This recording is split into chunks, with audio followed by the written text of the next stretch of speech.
آج ہم آپ کو ایک نہایت حیرت انگیز اور عبرتناک واقعہ سنانے جا رہے ہیں۔ یہ واقعہ ہے ایک بولنے والے کبوتر کا اور ایک ایسی بدکار عورت کا جسے اس کے گناہوں کی وجہ سے انتہائی خوفناک انجام دیکھنا پڑا، حتیٰ کہ اس کی شکل کتے میں بدل گئی۔ آخر وہ کون سا گناہ تھا جس کی وجہ سے اللہ تعالیٰ کی ایسی سخت سزا ملی اسے؟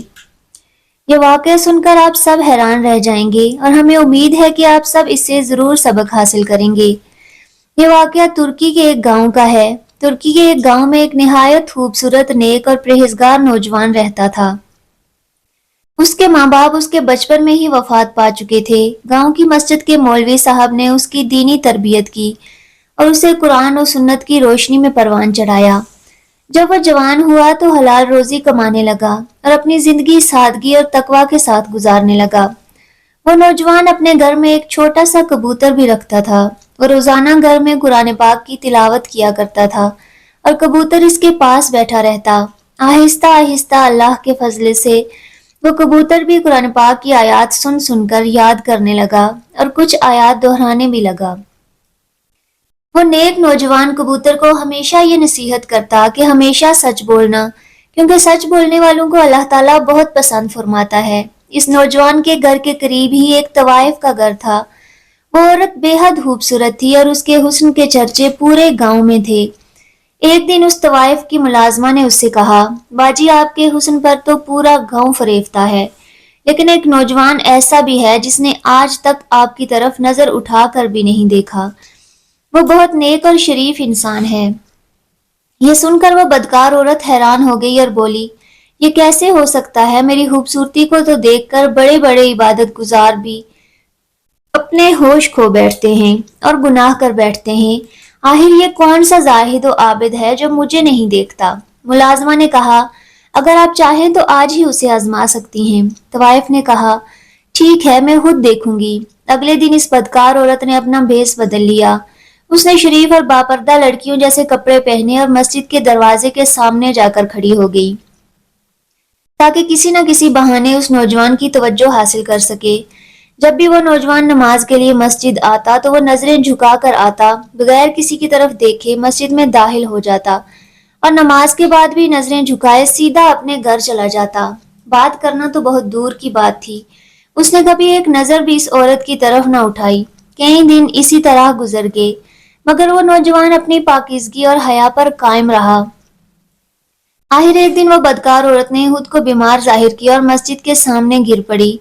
جب نیک نوجوان نے اسے زمین پر گرے ہوئے دیکھا تو اس نے لوگوں سے پوچھا، یہ لڑکی کون ہے؟ وہاں موجود لوگوں نے کہا، ہم اس لڑکی کو نہیں جانتے، شاید کسی غریب گھرانے سے تعلق رکھتی ہے، کیونکہ اس عورت نے اپنا بھیس بدلا ہوا تھا، اس لیے کوئی اسے پہچان نہ سکا۔ نیک نوجوان نے کہا، اللہ کے بندو، اسے اٹھاؤ اور میرے گھر پہنچا دو تاکہ اس کی مدد ہو سکے۔ لوگوں نے اس لڑکی کو اٹھایا اور نوجوان کے گھر لے آئے۔ جب وہ عورت اس کے گھر پہنچی تو دل ہی دل میں خوش ہونے لگی اور کہنے لگی، میرا پہلا وار کامیاب ہو گیا۔ وہ بدکار عورت دل ہی دل میں سوچنے لگی کہ اب میں اس اللہ کے نیک بندے کو آسانی سے بہکا سکتی ہوں، اور رات کی تنہائی میں بہکانا تو اور بھی آسان ہوگا۔ عشاء کی نماز کے بعد وہ نوجوان گھر آیا اور وہ عورت اس کا انتظار کر رہی تھی۔ اس نے آتے ہی پوچھا، آپ کی طبیعت کیسی ہے؟ وہ بدکار عورت کمزوری کا بہانہ بنانے لگی، آنکھوں سے شیطانی وار کرنے لگی اور اپنے حسن و نزاکت کے ہر انداز سے اسے پھانسنے کی کوشش کی، مگر وہ اللہ والا نوجوان ہر بار کی طرح ثابت قدم رہا۔ ہر طرح کی تیز آزما لینے کے باوجود وہ عورت ناکام ہو گئی۔ آخر تھک ہار کر لیٹ گئی اور دل میں کہنے لگی، برا تو ہوتا ہے میرے پیچھے آ جاتا ہے، یہ آخر کس مٹی کا بنا ہوا ہے، میرا کوئی اشارہ بھی نہیں سمجھتا۔ نوجوان نے نرمی سے اس سے پوچھا، اس دنیا میں آپ کا کون ہے؟ ماں باپ کہاں ہیں؟ آپ کا گھر کہاں ہے؟ وہ عورت بولی، میرا اس دنیا میں کوئی نہیں ہے۔ یہ کہہ کر وہ رونے لگی۔ یہ سن کر نوجوان کا دل دکھ سے بھر گیا، مگر اس نے کہا، آپ میرے لیے غیر محرم ہیں، آپ کا میرے ساتھ اس طرح رہنا درست نہیں۔ یہ سن کر عورت گھبرا گئی اور بولی، تو میں کہاں جاؤں گی؟ نوجوان نے کہا، آج کی رات آپ یہاں رہ سکتی ہیں، مگر صبح آپ کو جانا ہوگا۔ وہ بدکار عورت دل ہی دل میں سوچنے لگی کہ کس طرح اسے گناہ میں مبتلا کیا جائے، مگر ہر بار ناکام رہی۔ اگلی صبح نوجوان نے مولانا صاحب سے مشورہ کیا اور کہا، میرے گھر ایک عورت رہ رہی ہے، میں بہت پریشان ہوں، کیا کروں؟ مولانا صاحب نے فرمایا اگر وہ غریب اور لاوارث ہے تو تم اس سے نکاح کر لو، آخر تمہیں شادی تو کرنی ہی ہے۔ نوجوان واپس آیا اور اس عورت سے کہا مولانا صاحب کہہ رہے ہیں کہ میں تم سے نکاح کر لوں۔ یہ سن کر وہ بدکار عورت حیران رہ گئی۔ وہ دل میں سوچنے لگی میرا تو نکاح کا کوئی ارادہ نہیں، میں تو اسے گناہ میں ڈالنا چاہتی تھی، میں اس کی بیوی بننے نہیں آئی تھی۔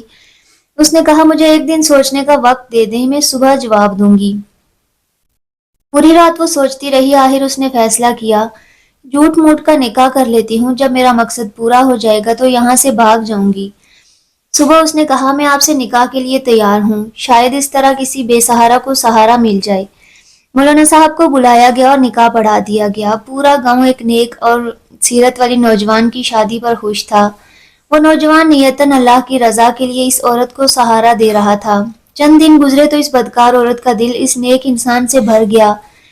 وہ سوچنے لگی مجھے اب یہاں سے جانا چاہیے۔ اس نے اپنے کوٹھے پر پیغام بھجوایا کہ مجھے یہاں سے نکالنے کا انتظام کرو۔ جب اس کی بہن آئی تو اس نے ساری حقیقت بتائی اور کہا میں اس کی بیوی بننے نہیں آئی تھی، مگر اب میں اس سے جان چھڑانا چاہتی ہوں۔ بہن نے کہا طلاق لے لو۔ وہ بولی وہ مجھے کبھی طلاق نہیں دے گا، وہ بہت اچھا انسان ہے۔ پھر وہ بولی مجھے اتنا شریف انسان نہیں چاہیے، میں اسے مار دوں گی۔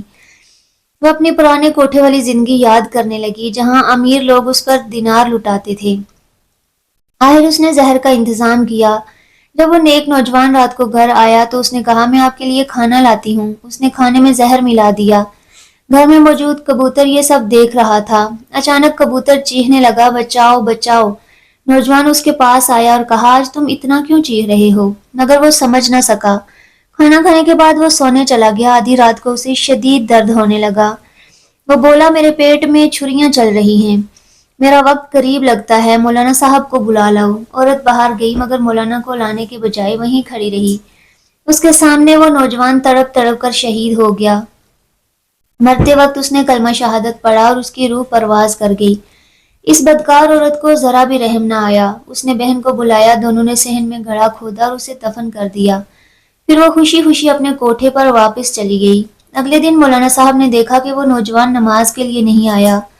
دل بے چین ہو گیا۔ جب کئی نمازیں گزر گئی تو وہ خود اس کے گھر گئے۔ دروازہ بند تھا مگر اندر سے کبوتر چیخ رہا تھا بچاؤ بچاؤ۔ دروازہ توڑا گیا، گھر خالی تھا، آخر فرش کھودا گیا۔ وہ منظر دیکھ کر سب کانپ اٹھے۔ لاش بالکل تر و تازہ تھی، چہرے سے نور چمک رہا تھا۔ جنازہ پڑھایا گیا، تب اللہ کے حکم سے کبوتر بول پڑا اور سچ بیان کر دیا۔ مولانا صاحب چند لوگوں کے ساتھ طوائف کے کوٹھے پر گئے۔ وہاں بتایا گیا کہ جس رات اس نے اپنے شوہر کو قتل کیا اسی رات اس کا چہرہ اور جسم کتیا کی شکل میں بدلنے لگا۔ اب وہ ایک کمرے میں بند ہے اور آہستہ آہستہ پوری کتیا بنتی جا رہی ہے۔ وہ چیخ چیخ کر کہہ رہی ہے مجھے معاف کر دو، اللہ نے دنیا میں ہی مجھے جہنم دکھا دی ہے۔ مولانا صاحب نے فرمایا یہ اللہ کا فیصلہ ہے، اب میں کچھ نہیں کر سکتا۔ دوستو یہ تھا ایک عبرتناک انجام۔ اللہ ہمیں ایسے گناہوں سے محفوظ رکھے، آمین یا رب العالمین۔